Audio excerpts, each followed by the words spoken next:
it is a setup. So be prepared for that to pay off. It's another great setup that's going to pay off in some way. Which is cool because then, like most things, we want everything in our story to be serving multiple purposes. So This is showing us character, it's setting up something, it's providing conflict, it's doing a lot. So we found that to be a very significant decision, even though on first glance, it might not seem like that big of a deal. Welcome to the Fiction Writing Made Easy podcast. My name is Savannah Gilbo, and I'm here to help you write a story that works. I want to prove to you that writing a novel doesn't have to be overwhelming. So each week, I'll bring you a brand new episode with simple, actionable, and step-by-step strategies that you can implement in your writing right away. So whether you're brand new to writing or more of a seasoned author looking to improve your craft, this podcast is for you. So pick up a pen and let's get started. In today's episode, Abigail K. Perry and I are diving deep into the first chapter of Fourth Wing by Rebecca Yaros. And I'm super excited to share this episode with you because it is one of my most recent favorite stories. I just read the second book in the series and am equally obsessed with that one. But also, we just dove into this whole entire book for our last book club meeting, and it was my favorite book club meeting to date. So we dug into the story to figure out how and why it worked and why it was so popular with readers. I'm sure even if you don't read fantasy, you've probably heard about Fourth Wing because it has made such a splash in the book world. So in a way, this episode is a special treat for those of you who came to our book club meeting. Thank you so much for being there. We didn't have time to dive into the first chapter, so Abigail and I really wanted to make sure that we tackled it on the podcast for you as a little bonus. And if you've never been to one of our book clubs and you like today's discussion about Fourth Wing, you can always access the replay by going to savannahgilbo.com/book club. And if you just scroll down to the bottom, you can find the link to the Fourth Wing recording. Now, with all of that being said, I do have a special guest for this episode. She's the co-host of our book club. Her name is Abigail K. Perry. She's a developmental editor and the host of an amazing podcast called Lit Match, where she helps writers find the best literary agent for their writing and publishing careers. I will link to her podcast in the show notes, as well as where you can find Abigail around the internet. But if you've ever tuned into one of these first chapter episodes, you know who Abigail is, and you know the deal about these episodes. In case you're brand new here, or in case you need a reminder though, Abigail and I like to pick apart the opening chapters of stories to see how the author hooks our attention and pulls us into the rest of the book. And we're analyzing these opening chapters on both the macro and the micro level. So basically we're asking, why does this chapter work? And then how does the scene or the scenes within this chapter work? So how many scenes are there? And then how do they work together to create this chapter? So that's a very quick overview of what we're going to dig into today. You'll hear more explanation for everything once we get into the episode. So with that being said, let's go ahead and dive right into the conversation. Hi, Savannah. Thanks for joining me today. I am super excited to dig into our analysis today. If you were unable to attend it, Savannah and I actually hosted a book club on Fourth Wing and studying Fourth Wing. And this was a book Savannah brought to my attention. I had heard about it before. I knew the hype about it. But this pushed it to the top of my reading list when we started to read it for book club, and it did not disappoint. The first chapter does not disappoint. It's a trickier one, I would say, to analyze. Would you agree with that, Savannah? Totally agree. And just based on how much time we spent discussing it, it was definitely tricky, but worth a thought exercise for sure. Absolutely. So lots to dig into with this first chapter analysis. Savannah has a summary of it, which we will, of course, go over before we get into the chapter itself. That being said, I encourage you to read it and peel it apart with us and see what your analysis of it is. We will be using the 7 key first chapter questions to do the big picture analysis. How does this set us up for expectations of the story as a whole? And then we will dive into the scene structure, which is definitely mind game. This is where we were debating a lot in that scene structure area. So we'll go in there with the 5 commandments of storytelling, as well as understanding what the character's goal is and how the scenes are executed. So let's go ahead, Savannah. Do you want to go ahead and take over with the summary? Sure. And just a spoiler alert, we'll definitely tell you guys why we struggled with deciding how many scenes were in this and kind of what we talked about. The other thing I'll just say up front as we're going into talking about this is that this is a great first chapter. You'll see why we think that when we go through the 7 key questions of what a first chapter should do. And I think there's something really unique about this first chapter in the way that it, if we're looking at story structure methods, something like Save the Cat, it calls for scenes that are a setup of our story. And this first chapter does, I think, an excellent job of being the setup for the story while also opening the door for the big picture and all the things that we're going to dig into while having really tight scenes that raise the stakes. So I'm totally obsessed with this book. I'm a big fangirl of it, but I also think it's a very good craft example of a great first chapter. Anything to add there, Abigail? I think that's a great overview of it, and I'm excited to dig into it. Okay, so I'll kick us off with the summary. So this is just a very high-level summary of what happens in the first chapter. So Violet Sorrengail, she's our main character. She's visiting her mother, General Sorrengail, on conscription day to say goodbye. So conscription day, there will be no spoilers in this. I should have said that earlier. No spoilers in case you haven't read the next book, but conscription day, we find out in chapter 1, is basically when the cadets in this war college choose the faction of service they're going to enter. So it's conscription day. Violet's going to say goodbye to her mom. She gets to the office and she overhears her sister, Mira, arguing with their mother about Violet's poor chances of surviving should she pursue a place among the writers' quadrant. So she's been trained her whole life to enter the scribes quadrant, but for some reason we don't know quite yet, she's about to go into the writers. So we hear Mira beg their mother to let Violet enter the scribe quadrant as planned, but Lilith refuses and kicks Mira out of her office. Shortly after that, Mira helps Violet reorganize her pack in Violet's bedroom and gives her some protective clothing and some new boots and things like that to help her survive the upcoming experience, specifically crossing the parapet, which is something she needs to do to enter the writer's quadrant. Then Mira says that, you need to be careful because even if you do survive the parapet, other cadets are going to try to kill you, mainly because of your name. You're the general's daughter, and the general obviously was responsible for, killing a bunch of people in the war that has already happened. But she says, hey, if you can find your childhood friend, Dane Atos, he will help protect you. So we fast forward a little bit. Violet and Mira walk downstairs to the entrance, and she's surveying kind of that tall tower of the writer's quadrant entrance and the parapet that sits at top. So it's a very thin wall, kind of thin bridge that she has to cross to enter.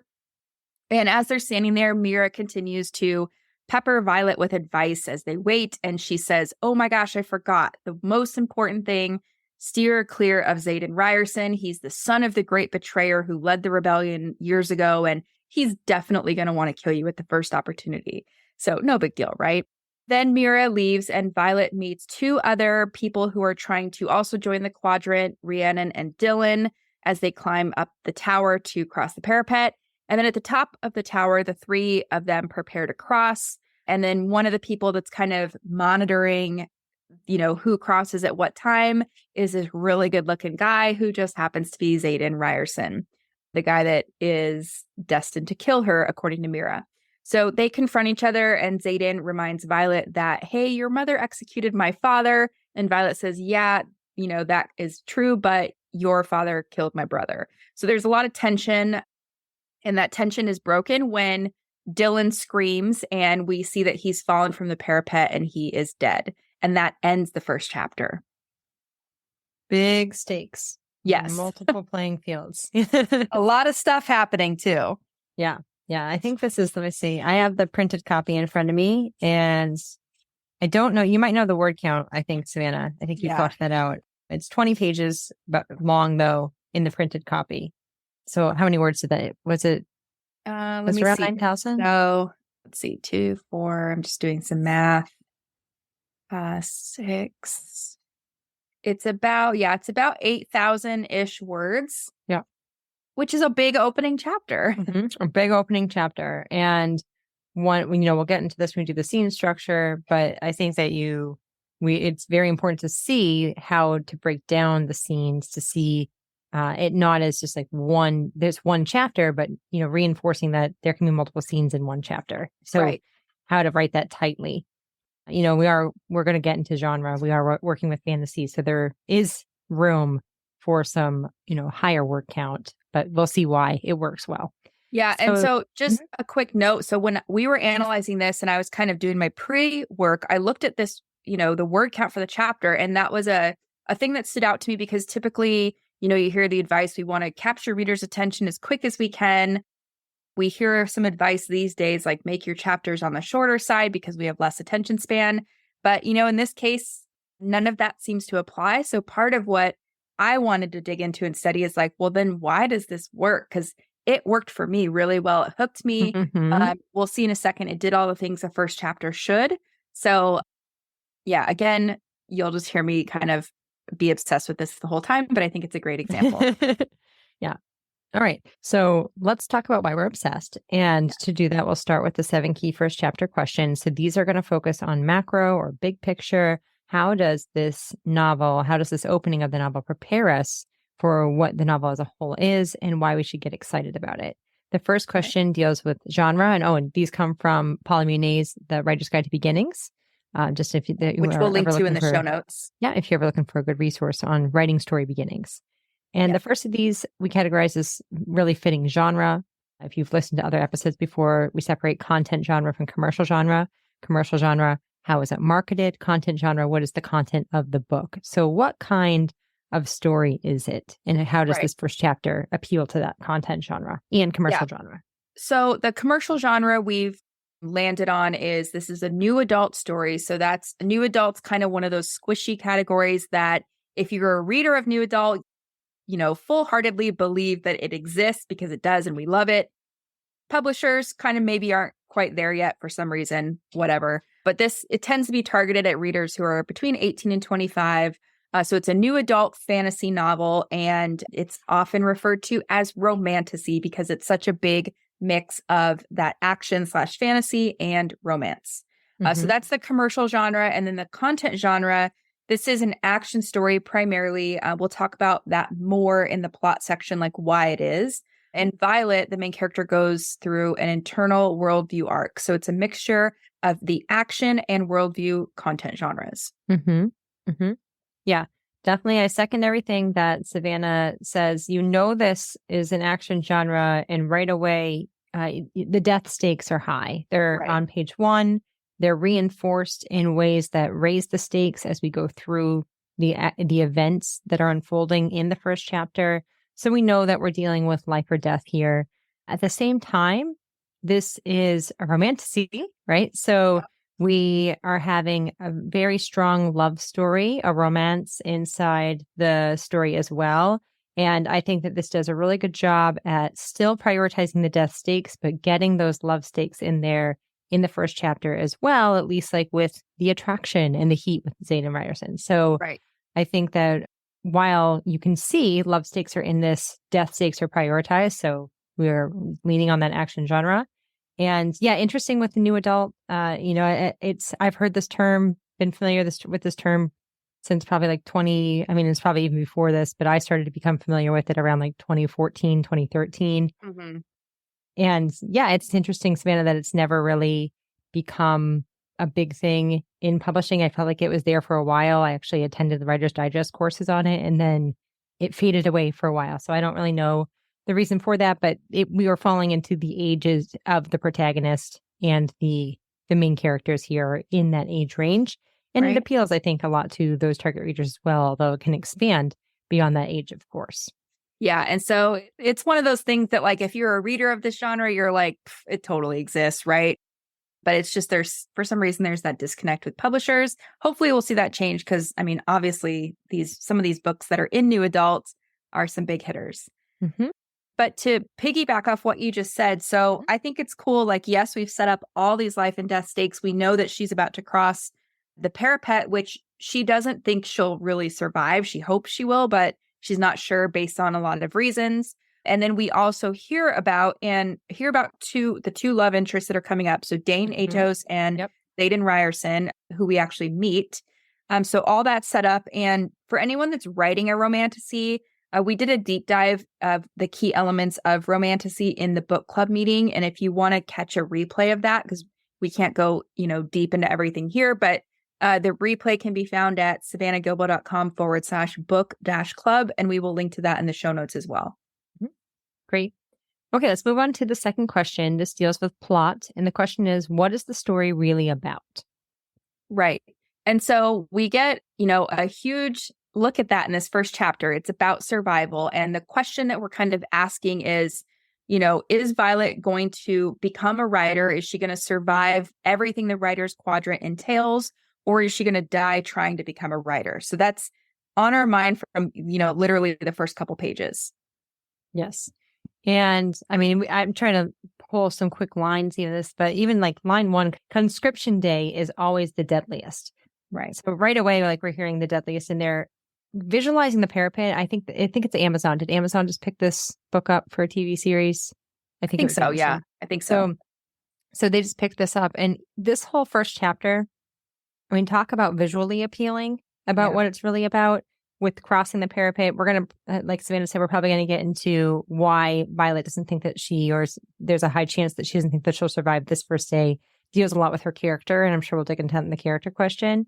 But when you actually get to the parapet at the end of this chapter, you're throwing tremendous deadly stakes at her, from everything from weather in slippery surfaces to, the fear factor that comes into, are you able to cross or not? So there's a tremendous balance of interiority with the external conflict. And we are, one of our questions in Hero View POV. So we'll get to that next.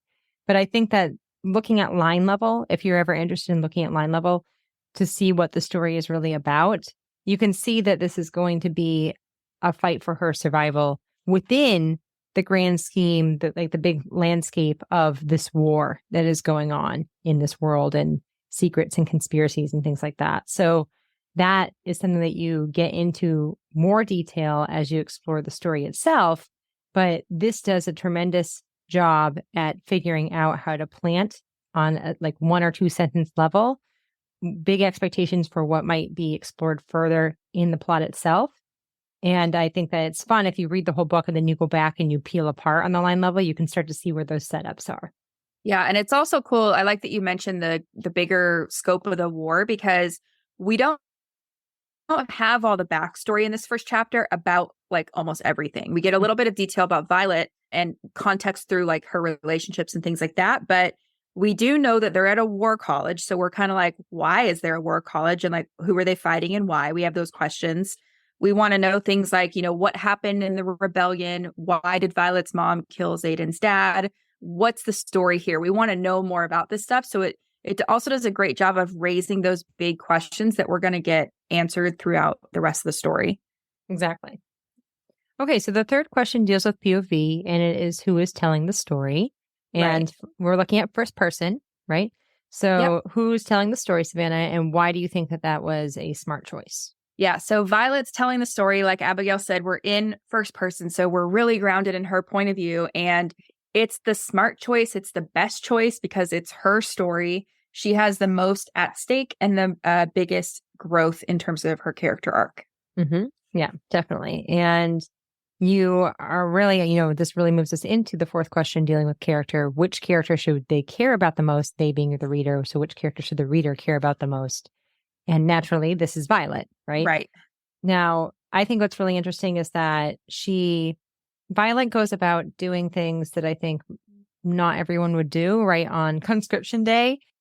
One of those being is that she makes friends almost immediately.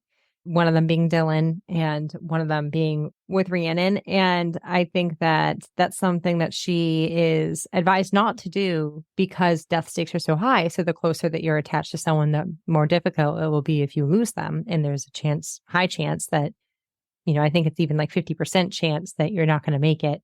So what's interesting about that is that I think being grounded in Violet's POV and starting to see what matters to her and how she's starting to be torn between how she's analyzing situations, who she's feeling danger around, who she's feeling closeness to, it is a brilliant way of helping us be limited into that POV that can help us be surprised later if things change. So that's a really great tactic at being able to kind of steer the wheel of red herrings and things like that. At the same time, with Violet's character, going back to why we should care about her, Violet is an underdog. Right. In the situation. So her mother, she wanted to be a scribe. She is she's walking in, overhearing her mother and Mira, her older sister, arguing about whether or not she should even enter Basquiat War College because she probably will die based on just her physical disabilities. So she is, severely smaller, I would say, or at least she's described that way, compared to these other teenagers who are going into this opportunity of basically being bonded with a dragon and entering the war. So that's something that is really interesting about her. We see why she's the underdog. We also see how intelligent she is and how not much gets past her and how she's able to really process information in a way that I think slows down so that we are aware of what she's aware of, which can raise the stakes. It can raise the suspense and the tension. And it also helps ground her in understanding what makes her interesting because, being intelligent is one of her greatest strengths. And I also think that her kindness, which we see when she lends her boot, for example, it's going to put her at risk, but she lends her boot to Rhiannon. And I think that is giving her a disadvantage to get across, but she gains friends, even though she's advised not to gain friends in that corner. And that's going to eventually help her. So there are a lot of interesting qualities about Violet as she goes through this first chapter, and being grounded in that POV, I think just cements us further into reasons to like her. Yeah. And on that note, that's kind of like her arc throughout the story, is that it's part of her arc where it's like she can do what she's told, or she can process information and make her own judgments. And she's very good about making her own judgments, which we learn kind of throughout the story. But the other thing this first chapter does a really nice job of is it sets up the base of her character arc. So she has been raised to believe that she's going to be a scribe, just like her father, and that, she has a physical limitation because, there's a condition she was born with that makes her joints pop out. And so that makes her physically weaker than other people. Also, she's only trained for 6 months where other people have been training for years and maybe even their lifetime. So she kind of goes into it with this mindset of, I'm not as capable of surviving because I don't have that typical strength, or that I don't have that physical strength. And then in this first chapter, we see her mom and Mira kind of reinforce that. Mira in a big way, mom's kind of half and half. And then, what she's eventually going to learn is strength is more than physical. And so she's going to come to appreciate her own gifts even more and see that, the things that we see in this first chapter that she is good at come in handy. She just doesn't see them that way because of external circumstances. Right, exactly. And I think that reinforces, again, going back to plot, what is the story really about? It's more thematic about the idea of that strength, we're not limited by the physicality, that there's more to strength than just our physical strength. But we're seeing this, as you said, grounded in her character. And that's what makes it such an amazing opening, because they're not preaching it at us. We're seeing it through Violet as she experiences her conflict and how she faces that and makes decisions about it. Right. One of my favorite lines from this first chapter, you may have it written out, Savannah, is what her mother says to Mira in argument as to why she thinks that Violet will survive, because Mira is insistent that she doesn't think that her sister will survive, and she's mad at her mom for entering her. Yeah, I can read that if you want. Yeah, go for it.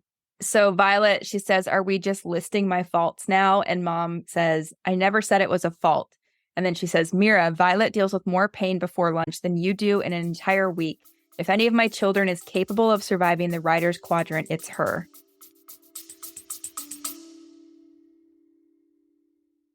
Have you been dreaming of writing a novel, but you don't know where to start? Or maybe you've tried writing, but you keep getting stuck halfway through a draft? If so, I have a free training you're going to love. It's called 3 Things You Need to Write Your Novel in 2025, and in this free 60-minute training, I'll share the exact same process my clients and students have used to go from idea to completed manuscript in just months, not years. You'll also learn why most writers never finish their drafts, and spoiler alert, it's not a lack of talent or good ideas, as well as how to overcome feelings of perfectionism, self-doubt, and overwhelm that stops many new writers in their tracks. You can register for this free training at savannahgilbo.com/masterclass. So one more time, that's savannahgilbo.com/masterclass to register for the free training. I hope to see you there.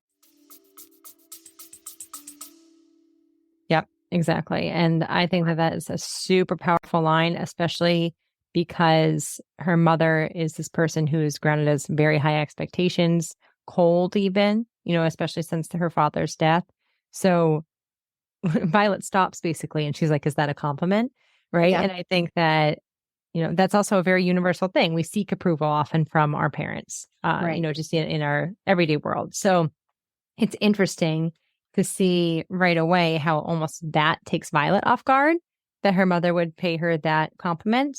And at the same time, we see through her actions why it's not even just the pain that she faces, but how she deals with that pain in a way of moving forward and thinking even beyond herself. So those are a lot of reasons why I like her.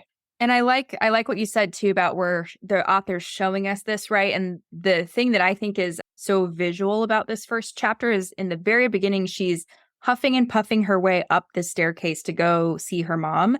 And she's got this heavy pack on her shoulders. And if you're a normal person, that might be difficult. Mm-hmm. We can kind of use like a normal, I don't want to say the word normal, but if you're of normal fitness, average fitness, I guess. Yeah, average fitness, then that could be challenging for us too, right? But we see that it's extra challenging for Violet, and we have questions of like, why is this extra challenging? She gives us that information in little bits throughout the chapter, but it's a great visual of how she believes that she's physically weaker. And in a lot of cases, she is, especially in the opening. Yeah. Yeah. And one of the scenes that we're going to talk about is really interesting is that Mira, once her mom refuses to pull Violet out of this, is that Mira sets her aside and she's starting to give Violet tips on what she needs really in order to survive. And one of the things is that she's helping her repack the bag. Mm-hmm. And we see that Violet has prioritized a lot of books in her bag. That's, she's raised as a scribe, so books are really important to her. And she has to start even making decisions between the books and what she's going to keep or not. And Mira says something like, and it's very important why she's choosing between these two books, but I won't give a spoiler. Yeah. But basically she is, she's picking between these books and she wants to keep both of them. And Mira says to her, are you willing to die for it? So It's interesting to see like what Violet has packed versus what Mira is going to help her pack. And then of course, all of these things that you're carrying in this pack are heavy and you have to cross this giant parapet that you can the wind can blow you right off of it. Right. So challenging, definitely challenging. And that leads us pretty well into the setting, the fifth question dealing with setting. Where and when does the story take place? Yeah, so the story takes place, we know the whole thing is kind of at Basgiath War College. It's in a fictional world. The realm we're in is Navarre, right? And then there's Primorial right next door. There's it's a giant fictional world. Specifically, we're kind of in Mom's office. So in the War College, in Mom's office, we're in Violet's room, and then we go down to the entrance of the quadrant where they're going to cross the parapet. Mm-hmm. Yep, exactly. And that will lead us into the sixth question, which deals with core emotion. So how should the reader feel about what's happening? Well, and actually, I want to back up to setting because if I'm a writer and I'm trying to plan out where the opening is going to take place, I think it's interesting that there are those locations because one, Mom's office comes up again later in the story. They need to go in there to get something. Her room, is interesting because it's kind of her normal world, her normal place. We also can see, Mom has her boxes packed up already by the time she gets back from saying goodbye to her. So we can kind of, it shows us the setup of Violet's life there. And then the parapet becomes obviously a huge deal. So it's interesting just to think about, why were those settings chosen? Why did we start here versus any other place? Just a good thought exercise for your own work. Mm-hmm. Yeah. And I also like about the setting that even, we're in this big fantasy world, but you mentioned things like the office and then, the rooms, and seeing those before you get to the parapet, I think also helps it feel very realistic, right? Despite being in a huge fantasy world. And world building is absolutely, unquestionably important in a fantasy story. You have to ground us in this world.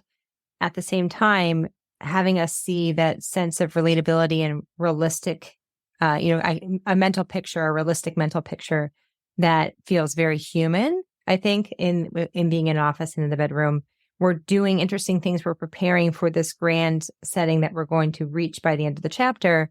But it does, I think, at least like for me, it helped me set my feet on the ground before moving forward. And, I mentioned that Amazon picked this up, and I can just imagine how exciting that visually that first scene is going to be.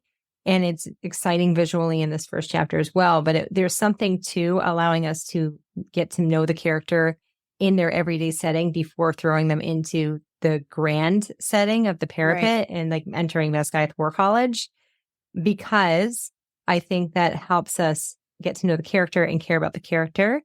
And something with death stakes don't work, or at least they're not effective on me personally as a reader, if I don't care about the character. So it complemented that.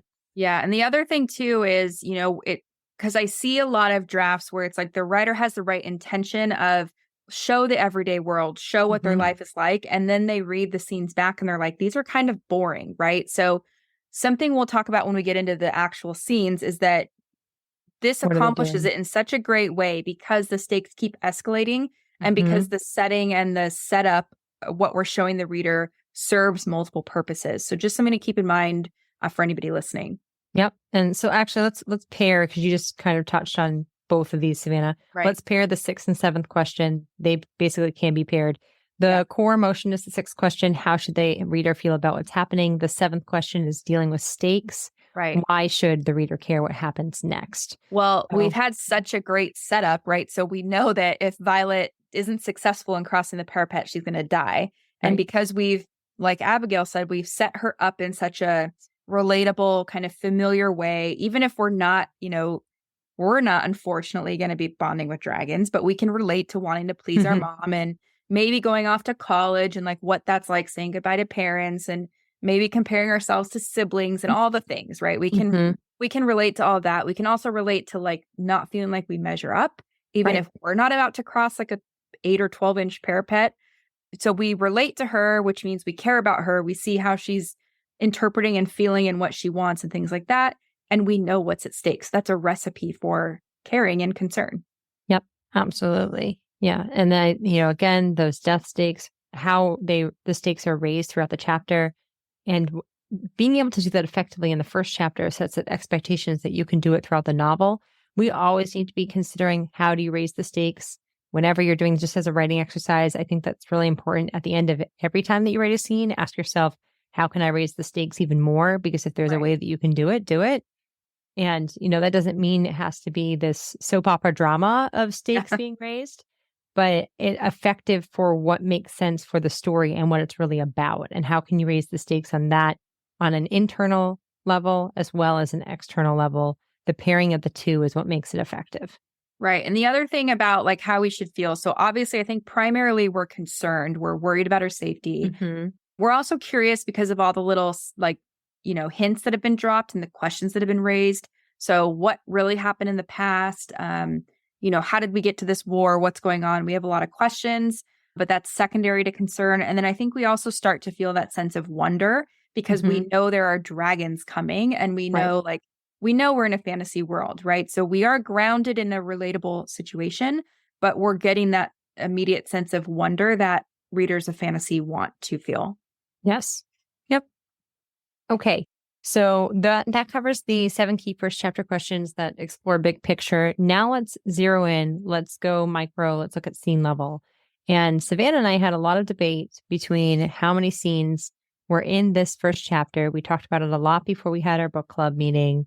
First, we even had, I think we changed our answer, didn't we? First we had 4, and then eventually we settled on 3. Is that right? Yeah. And so it's a funny scene because we did this chapter. It's a funny chapter. And we did an analysis of this in my Story Lab membership. And I remember asking people like, how many did you see? And the answers were between 2, 3, and 4. So, if you've read this and you're coming to this and you're thinking one of those answers, it's not strange. Like everybody's having a hard time analyzing this, but we landed on 3, and we're going to tell you why we think that. Yep. Yeah, and Savannah even asked me before we were coming to record again, are you still on 3? And yes, I'm still on 3. You're still on 3. So we feel pretty confident about 3. We'll see what you think. And we'll see why we're settled on 3. So yeah. And actually, sorry to interrupt you, Abigail, but it's funny because there's really one of the scenes that we landed on that was the problem child. So the first one we think is actually quite easy. And remember, we like to start with the goal. So we're in Violet's point of view. We know pretty quickly right away that she's heading upstairs to say goodbye to her mother. So that's her goal. She's going to do that. And we get the sense that she's hoping mom's going to change her mind about making her join the writer's quadrant, even though it's like she doesn't really expect that, but she has this nugget of hope. Yep. Okay, so that's kind of like what we're basing things off of. And then we want to find those 5 key scene elements that we pull from the story grid. So the inciting incident, the turning point, the crisis, climax, and resolution. Yes. And Abigail, did you want to walk through what you see those as, or do you want me to take that? Well, let's walk through the first scene, I think. So the first scene we're dealing with that basically what's happening is Violet is overhearing her mother and Mira talk, right? So when you're going into that, the first thing that we like to talk about before we even go into commandments is goal setting, right? That's what we just did. So, right. So when you're doing this, so when I agree with you, and then going through that, I think now I want to be asking myself what is going to be upsetting that goal. Right. So for me, I guess when I hear that, I think that for me, it probably is going to be just when she first hears Mira talking to her mother. So it'd be Mira's surprise. Like that's the surprise, is that her sister is here. And then she's hearing this idea of Mira and her mom arguing. Would you agree with that? I agree. Because Mira, for anyone who's not going to read the book or who hasn't read it, she's supposed to be stationed elsewhere. So it is a true surprise that she's even here in the building. Right. So that's what, and then it's like this idea of how do you proceed forward into that? So after I would do that, I would go look for that turning point. And I think for me personally, I think that the big turning point is when her mother makes that line that we talked about, where her mother gives her the compliment. And she talks about how she thinks that, I guess it just reinforces why she thinks that Violet can survive, because she thinks that she's handled more pain. Did you see something different? I did. And so tell me first what you see as the crisis following that. I guess for me, like with the crisis, the reason why I think that one is, and maybe this is because I just felt really drawn to that quote in general, but that was big for me because I felt like it changed Violet's perspective on her confidence and whether or not she could survive or not. And I think the crisis then is like, the crisis inevitably is going to be, do you proceed forward or not? I think in a general way, like as you go forward, and we talk about raising the stakes, as you go forward through these scenes, we're going to have a continuous crisis of, does Violet proceed forward and take on the parapet, or does she run, hypothetically? Right.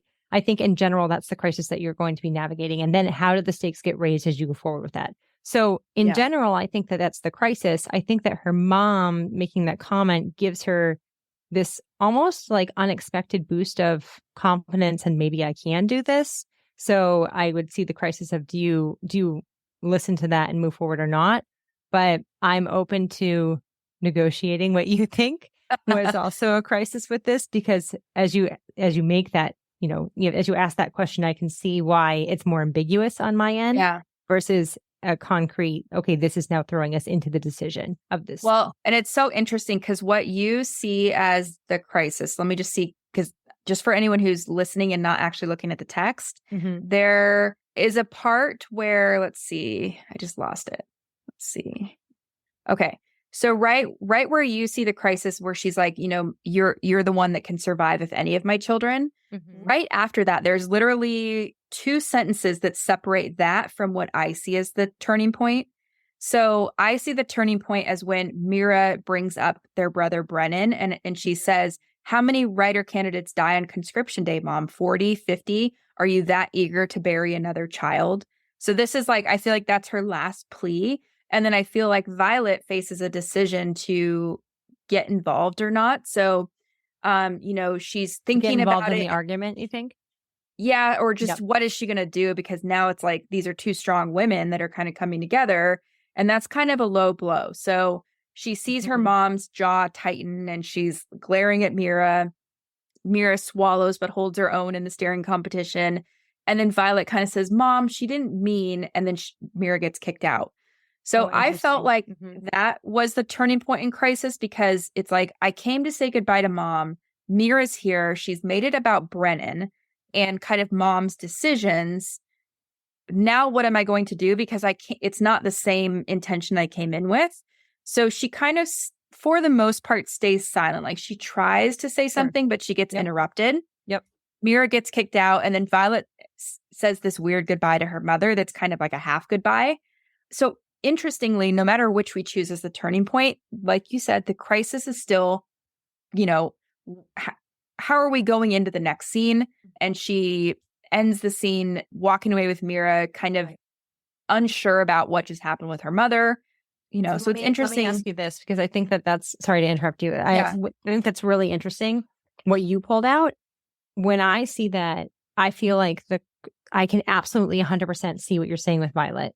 Yeah. I also think that the question, almost like the crisis, is dominated by the mom, by in that confrontation, because it's directed towards the mom. I can see why Violet's, do I interfere or not? And there is action that she takes. Yeah. On that. So I like that there's action that she takes.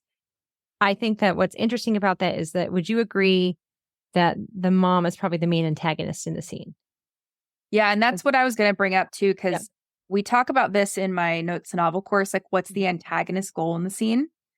So if we're thinking of antagonists, like, what is the mom doing in the scene, and what is she trying to accomplish? What would you say? Well, I think she wants her daughter to enter the war college. Yeah, and to follow orders, basically. She wants both daughters to follow orders. Right. Yeah. So that's where it's like, in both situations, you have Mira pushing her on that. Violet feels like she's pretty much ready to follow orders. And I think that that's something that is interesting that you bring up about, she is more passive in this first scene. Yeah. And I think that sometimes with writers in general, we see this a lot in Harry Potter. Savannah and I have analyzed Harry Potter so carefully. And there are a lot of scenes where, especially with Harry Potter's, when he's learning his world, he tends to be more passive in the beginning books. And he's still, but like the term I like to always use is like, you can't be a dead duck. You can't just like only be observing all the time. So it's important that we see how Violet is kind of grounded in this. Do I interfere? I like that you've said, like, do I step in and interfere here or not? My goal is basically trying to say like goodbye to my mom and get ready to go off. At that same time, like, I think that pulling us deeply into her interiority and understanding, or her, her psyche of, or I guess like her handling of this situation that's going on, that is a clever way of setting her up as someone that's going to have rising stakes throughout the scene itself as well. Because if the crisis is about, do I enter the college, or do I, or do I run? Do I go against mom maybe in the scene? You can see how it's going to get trickier and trickier as she proceeds forward in the scene itself. Where here, like, we do have a more subtle conflict, a more subtle crisis, but it's not that there's no crisis in the scene itself. It's just how she's handling it has lower stakes than the next scene, which has lower stakes than the next scene. Would you agree with that? And what's interesting too is that this speaks to her arc, right? So by the end, she's someone that is going to stand up for herself. And here she's not. So even when in the version that I see, when she kind of starts to say something, it's mom, she didn't mean. So it's not like, mom, that's true, I don't want to join it. It's she's defending Mira. So in a way, we're seeing she defends others, but she won't quite stand up for herself to mom or to the system, however we want to say that. The other thing, like, this is a third option I'm just seeing too. Like, there's a part where it says it's the first time mom and I have been alone for months. So like, that could also be a turning point, because now it's time to accomplish that goal. And how are you going to do it given what just happened? But I think what's cool is that no matter which of those three options you pick, you're getting to the same place. Right. And that's why it's like something like this. We're looking at a sequence of scenes in this first chapter, because they build off one another. Right. So that leads us to kind of, okay, Mira gets kicked out. They say this, weird goodbye. And then what? So because of this first scene, Mira's in the hallway waiting. Violet walks out, and we learn that Violet only has well, not only because she expected probably the goodbye to go a little longer. So now it's like she has an hour to get ready. Mira's here. I only have an hour to spend with Mira. What's that going to be? So that's kind of, she has an hour before she needs to report with the other candidates, which is what I would say summarizes kind of her goal in scene 2. Right. And I mean, her goal in scene 2 to me is just like pack her bag and get ready. Would you agree with that? Kind of, because she's already packed. Remember, she brought the pack upstairs. But I guess what I was thinking is like then she's going to repack it. So do you think that just Mira repacks her? So do you think that her goal then at the second scene deals more with just what she's going to be having this conversation with Mira? Well, I think she knows, like we know that in an hour she has to go report and check in. So I think that's the goal, and that what is she going to do to fill that hour? Well, Mira's kind of taken over, right? She's okay. Let's go to your room. We're going to repack you. I'm going to give you all my knowledge, because Violet didn't expect Mira to be here. Right. Now, so what's interesting about this is you've mentioned that the second scene is where we said it was kind of it was messy. Yeah. Yeah. It's the messy one because it was the outlier in the situation of is this the scene that we split into 2 scenes, or is this one scene? Right. So I'm curious, why don't you talk real quick about Savannah? Because I had always seen this as 3 scenes. You saw it as 4 scenes. I could see it as 4 scenes. Maybe we'd make it 3 scenes. There's a lot of debate about that. So I'm curious with goals, what originally did you think was separating the goals between the scenes, and why did you decide to change it to 1? Yeah. So I'll tell you kind of my thought process, because this is like for anyone that's listening that does this kind of analysis, my very first pass through this, I was like, okay, this part, it's really long. So what are we doing in this scene? Like it's double. If you look at scene 1, I believe the word count was like 2,000 something, maybe right at 2,000. And then what we're calling scene 2 now is almost 4,000, or it's just over 4,000. So that was my first indication of like, let me think harder about this, right? I need to see, is this 1 scene? Is it 2? What is that? So then I kind of looked at the action in there, and it's kind of like, okay, there's a chunk where she's with Mira getting ready and all that. There's a decision there, which we'll talk about in a second. And then there's this other chunk where they've repacked, and now they're walking and they're checking in. So that's kind of where I went next, is there's 2 main things that are happening here.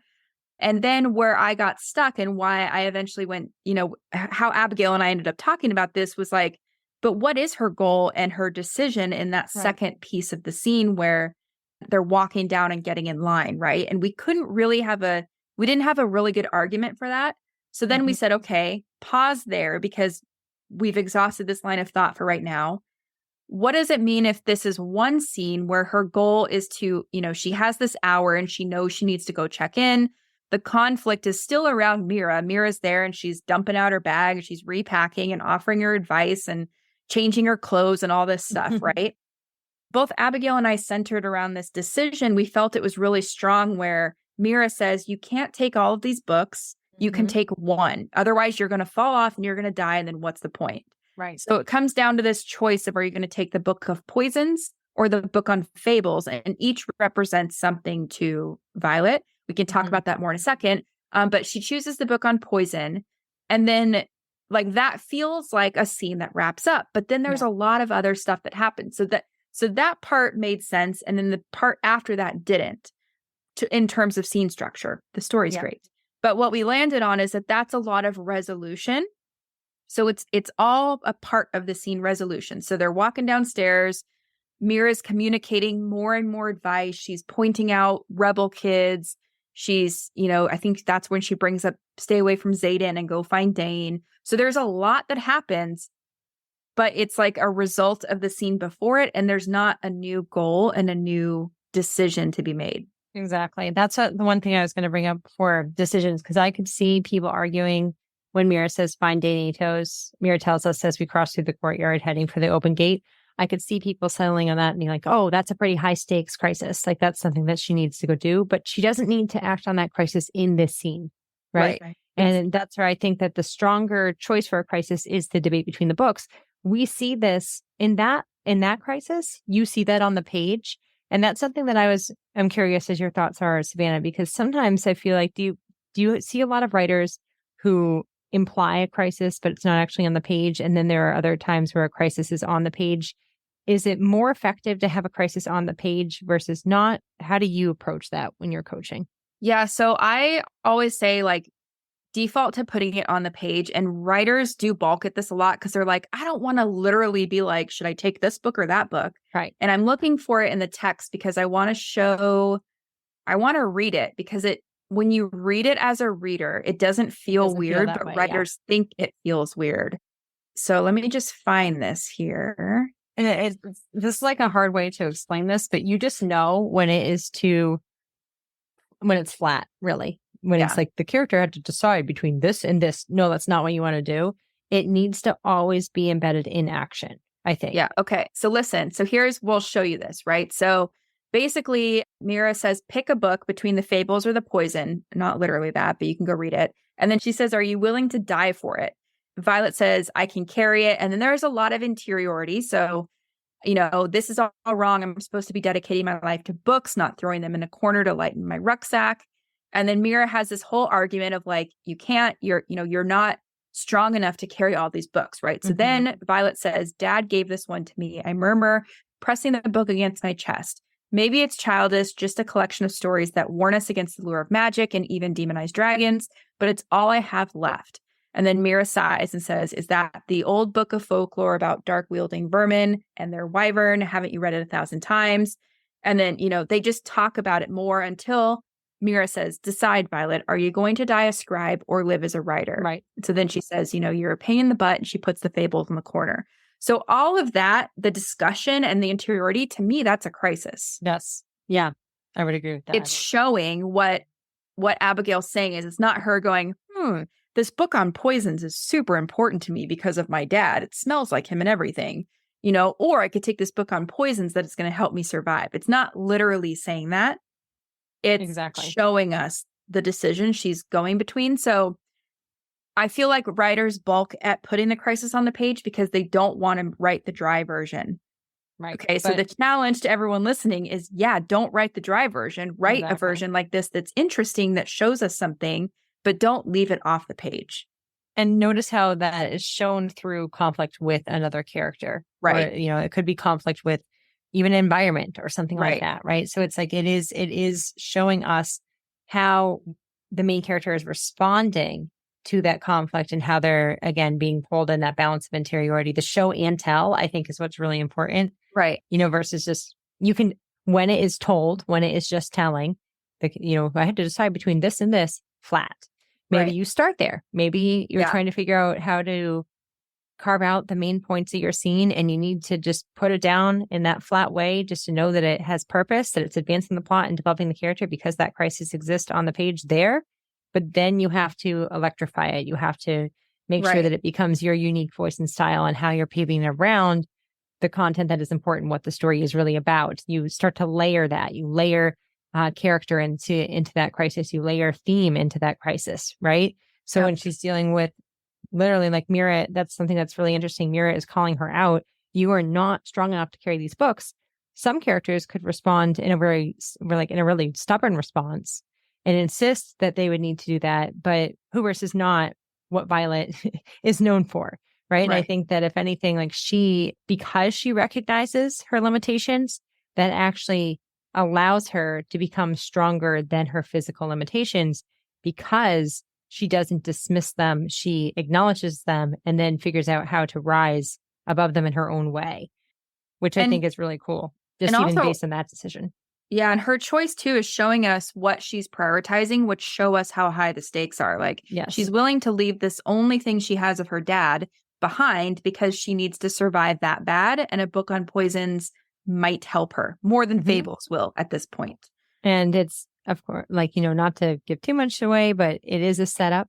So be prepared for that to pay off. It's another great setup that's going to pay off in some way.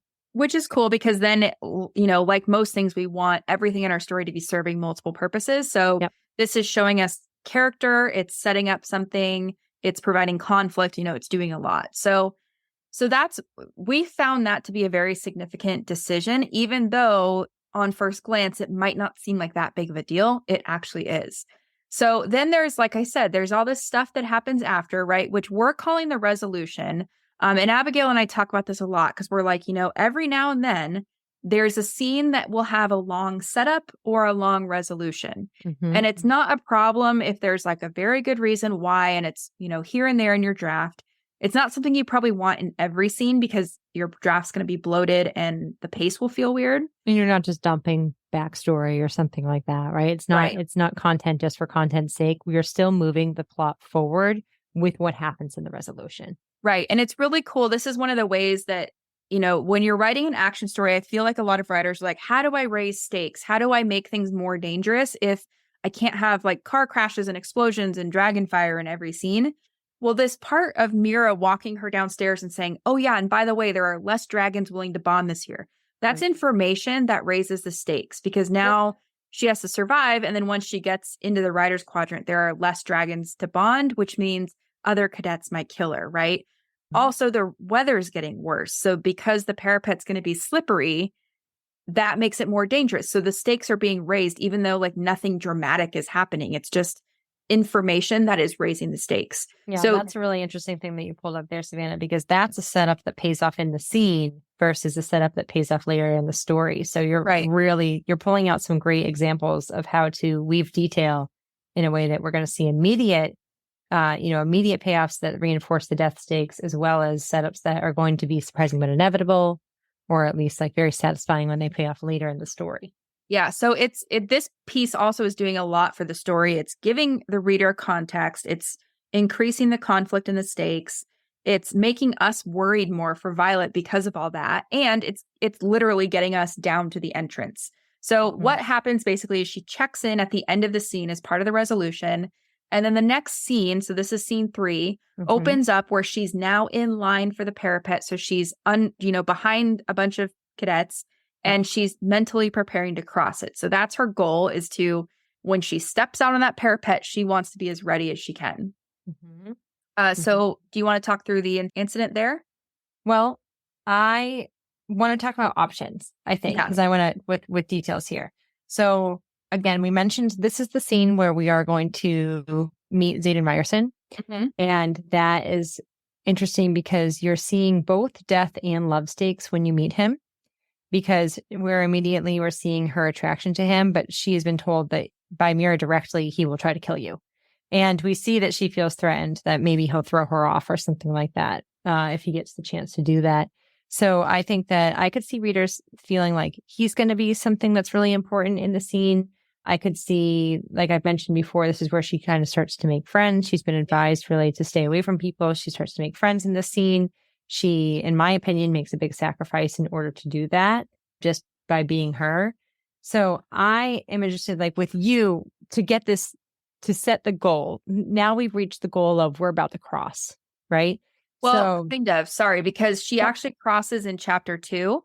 Right. So I think this, we could say that, her goal carries through to chapter 2 and the scene carries through. That's fine. Or we could say that this piece is like, she needs to make it up the stairs to the parapet and get ready. Because we know that the cadets kind of, could do stuff. Right.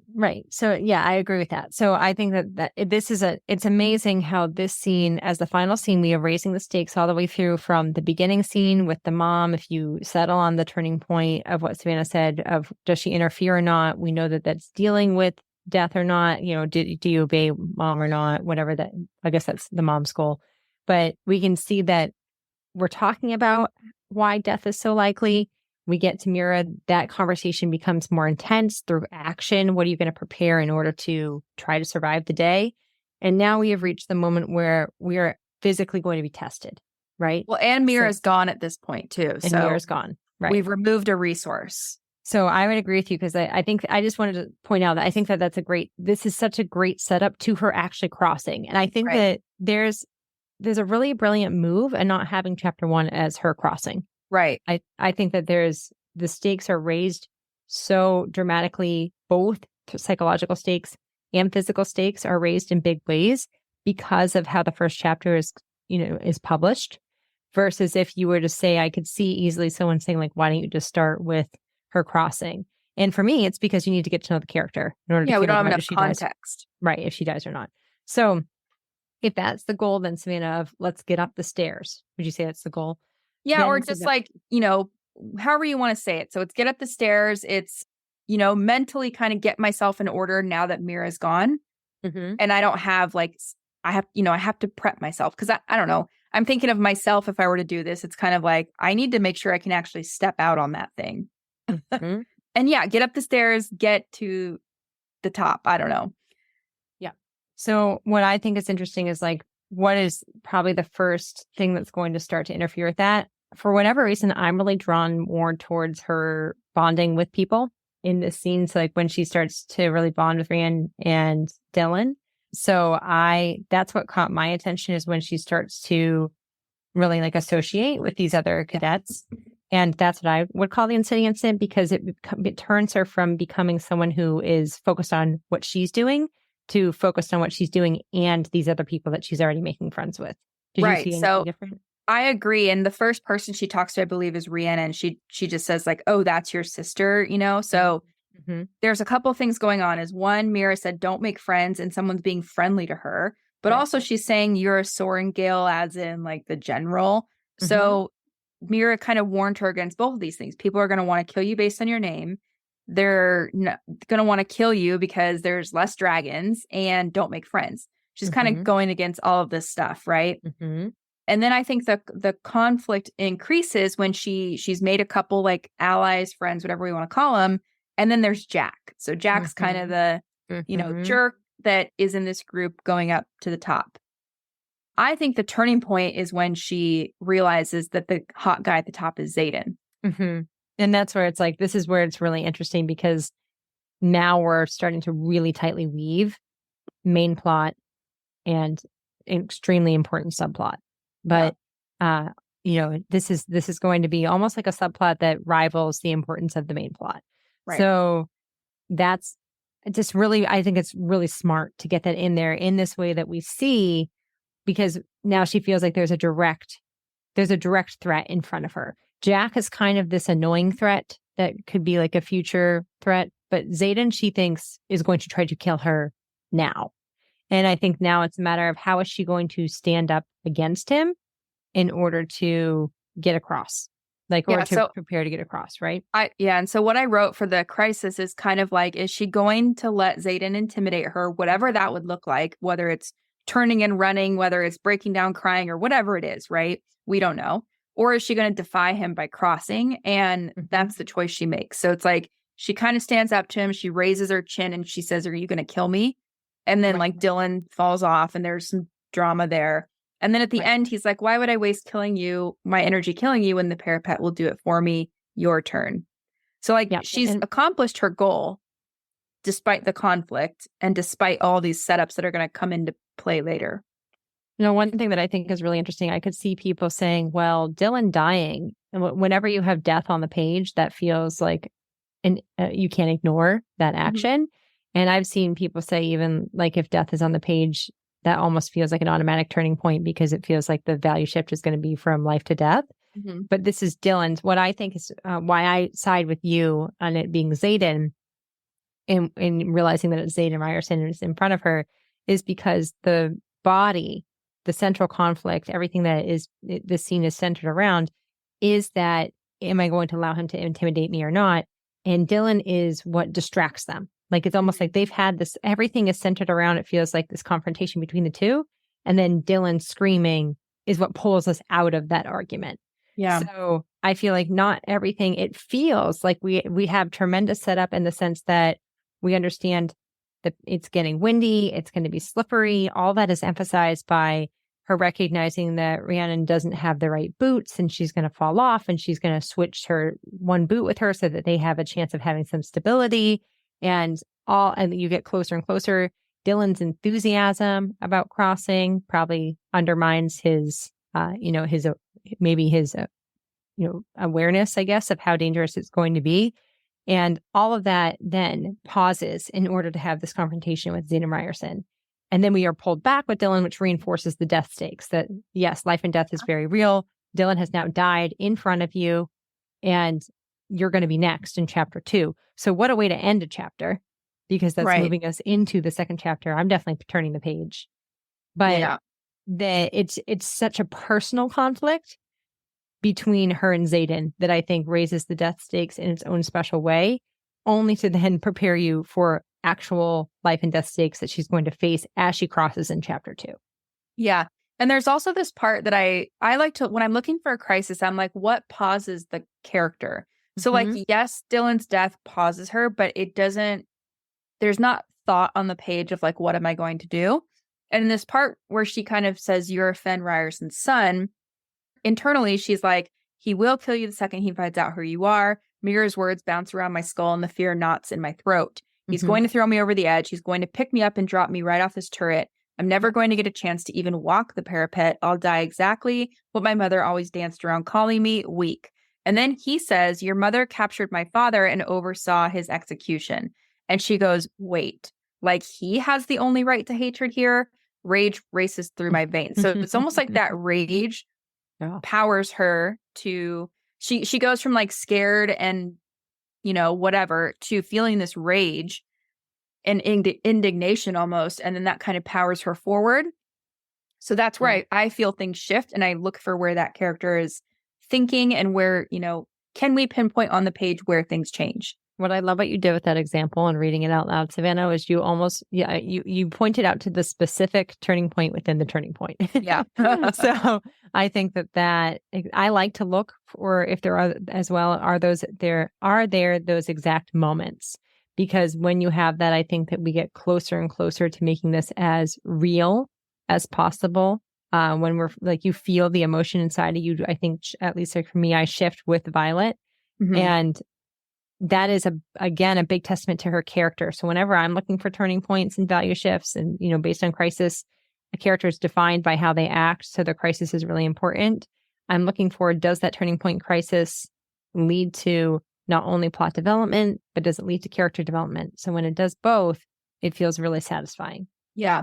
And just as an example, to read the part with Dylan, just so listeners can hear it. So a scream rends the air, and Rhiannon and I both jerk our attention to the parapet just in time to see Dylan slip. I gasp, my heart jolting into my throat.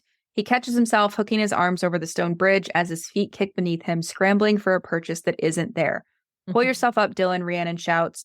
Oh gods, my hand flies to cover my mouth, but he loses his grip on the water-slick stone and falls, disappearing from view. The wind and rain steal any sound his body might make in the valley below. They steal the sound of my muffled cry too. So that's like action, right? She's just like showing us what's happening and reacting to what's happening, but it's not, what am I going to do because of this, right? Correct. Yes. Yeah. If anything, it just elevates the death stakes. Like, exactly. We've been talking about the stakes. Now, actually, someone has died. And it sets up what Xaden says. Yeah. He's like, why am I going to waste my energy when you're going to die out there anyway, right? Such a cold thing to say. Yeah. And so zooming out, if we look at because this is action, right? And so if we just think about chapter 1, she has not crossed the parapet yet. But as a listener, can you see how these 3 scenes are moving her closer to danger or to being less safe? So at the very beginning, she hasn't committed to anything yet, right? She could, in theory, run away and hide. When she's at the top of that parapet getting ready to cross, there's not really a ton of options to turn back. Exactly. So I like to think about like what, can we argue that each of these scenes has brought us closer to, where we're going in the story? For sure. Absolutely. Right? Yeah. I mean, and that's, if anything, it's a model of how to do that. So I think that definitely look to this as an example of, if you do have multiple scenes or you have a sequence of scenes in a first chapter, we want to be reinforcing main conflict as well as how it's touching on genre, plot, character, theme, all these things, and just elevating that with the crisis itself. Right. Yeah. So, I mean, I think this is probably going to be one of our longer episodes, but I think it's worth it because, sometimes we pick ones that are easy. Sometimes we pick scenes or chapters that are a little more difficult. This was definitely a difficult one. And, listeners may agree with our analysis. They might disagree and they might see 4 scenes. That's okay, as long as we kind of all zoom out and get to the same takeaway, which is that the stakes are raised. Each scene deserves its spot in the story. And, we've shown character, given just enough context, not anything extra, and things like that. Yeah, like at the very bare bones of it, things happen.